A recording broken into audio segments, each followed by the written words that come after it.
അഞ്ജലിയെ കൊണ്ടുപോയിട്ട് ആരെങ്കിലും വിളിച്ചോ? ഏട്ടൻ വിളിച്ചു. വെറുതെ മനുഷ്യനെ ബുദ്ധിമുട്ടിക്കാനായിട്ട്. അഡ്മിറ്റ് ചെയ്യാൻ പറഞ്ഞു. അഡ്മിറ്റ് ചെയ്യാനോ? ആ, എന്തൊരു കഷ്ടാന്നാലേ. എന്തോ ചെക്കപ്പിനോ മറ്റോ ആയിരിക്കും. ഒരു മാറ്റവും ഇല്ലല്ലോ. അതിപ്പോ അങ്ങനെയാ മുത്തശ്ശി. രോഗിയുടെ കൂടെ പോകുന്നവരെ കൂടി പിടിച്ച് അഡ്മിറ്റ് ചെയ്യിക്കും. എന്തോ കുത്തി പറയുന്ന പോലെ എനിക്ക് ഫീൽ ചെയ്യുന്നുണ്ട് കേട്ടോ. പണ്ട് ഹോസ്പിറ്റലിൽ നിന്ന് കേൾക്കുന്നത് ആശ്വാസമായിരുന്നു. എന്തുകൊണ്ട് ഇത് നേരത്തെ പറഞ്ഞില്ല? ഇപ്പൊ ഭയവാ. കുടുംബം വെളുക്കാൻ ഒരു രോഗം മതി.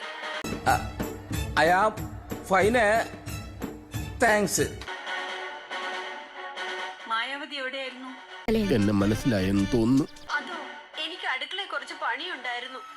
അടുക്കളയിൽ എന്താ പണി? ആഹാരം കഴിക്കുന്ന പണി.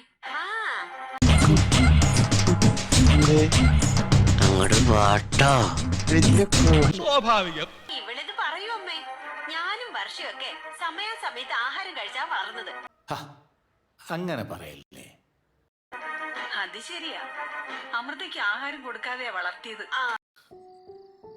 അത് മനസ്സിലാക്കാനുള്ള ബുദ്ധിയൊക്കെ എനിക്കുണ്ട്. ഇവളങ്ങനെ പരാതി പറഞ്ഞോ? ഇനി നീ എങ്ങാനും അതാണല്ലോ ഇവളുടെ കുഴപ്പം. ഒന്നിനും പരാതിയില്ല. അത് നിന്നെ പേടിച്ചിട്ടൊന്നുമല്ല, നിന്നോട് പ്രതികാരം ചെയ്യണ്ടാന്ന് വിചാരിച്ചിട്ടുമല്ല. അതെ, ഇവൾക്ക് ദുഃഖം അമ്മേ. അഞ്ജലിയെ കൊണ്ട് ഹോസ്പിറ്റലിൽ ഇട്ടിരിക്കല്ലേ. നടന്നത് തന്നെ. വർഷയും അഞ്ജലിയോ ആ കൂട്ട്. അഞ്ജലിക്ക് ചെറിയൊരു വേദന വന്നാ മതി, വർഷ അങ്ങ് കരയും. എലിവിഷം വേണ്ട, ഏൽക്കില്ല. നല്ല പന്നിപ്പടക്കം വാങ്ങിക്കുക, ഈ സാധനത്തിന്റെ വായിലിട്ട് പൊട്ടിക്കുക, കൊല്ല. എന്താ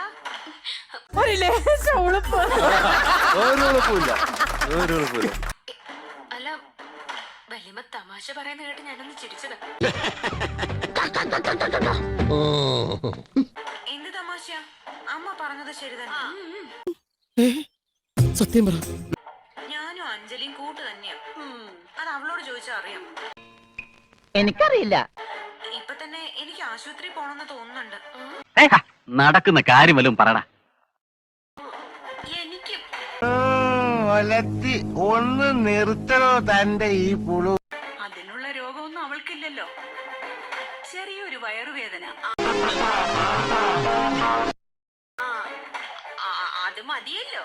ഇനി ഞാൻ പറയാൻ പോകുന്ന കാര്യങ്ങൾ രഹസ്യവാ, ആരും അറിയാൻ പാടില്ല. നാട്ടിൽ ഇതേപോലെ വയറുവേദനയായിട്ട് ഒരുത്തി കൊണ്ടുപോയതാ. ഓ, എന്താ സംഭവം? പറ കേക്കട്ടെ. തിരിച്ചാണെങ്കിൽ ഡെഡ് ബോഡി ആയിട്ടോ കൊണ്ടുവന്നത്. തോന്നിയാസം പറയരുത്. തോന്നിയാസമല്ല. അതുകൊണ്ട് അഞ്ജലിയുടെ ചെറിയ രോഗമാണെന്ന് കരുതണ്ട. അമ്മച്ചിയുടെ തലക്ക് വട്ടുണ്ടോ? വട്ട് നിന്റെ തന്തയ്ക്കാ, വണ്ടി ഇടറാ. ഇപ്പോഴത്തെ രോഗമൊന്നും വിശ്വസിക്കരുത്. അഞ്ജലിയെ ആശുപത്രിയിലോ മറ്റു വെച്ചിരിക്കുകയാണെന്ന് ആർക്കറിയാം? മായാവതി മതി.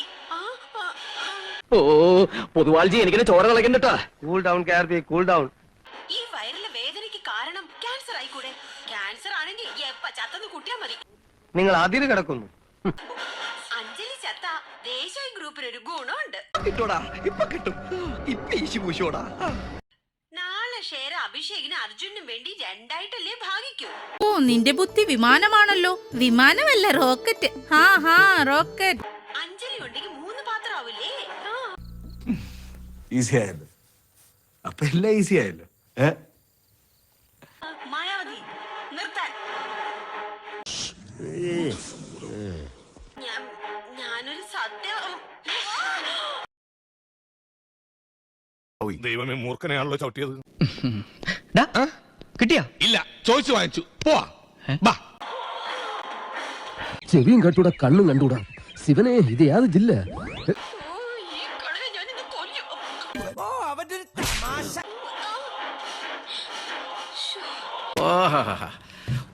ഇന്ന് വരെ ഞാൻ ഒരാളെ തല്ലിയിട്ടില്ല. ഇതാദ്യമായിട്ടാ. ഓഹരിത്തരം കാണിക്കരുത്, അതിലുണ്ട് കേട്ടോ. എണ്ണല്ലേന്ന് വിചാരിച്ചിട്ടാ, അല്ലെങ്കിൽ ഒരെണ്ണം കിട്ടുന്നുണ്ടല്ലോ. വേറെ മാർഗമില്ലാതായിപ്പോയി. എന്ത് വേണ ചെയ്തോ, പക്ഷെ ദേഹോപദ്രവം ഏൽപ്പിക്കരുത്. പഞ്ചഭാവോ കണ്ടാ മനസ്സിലാവും.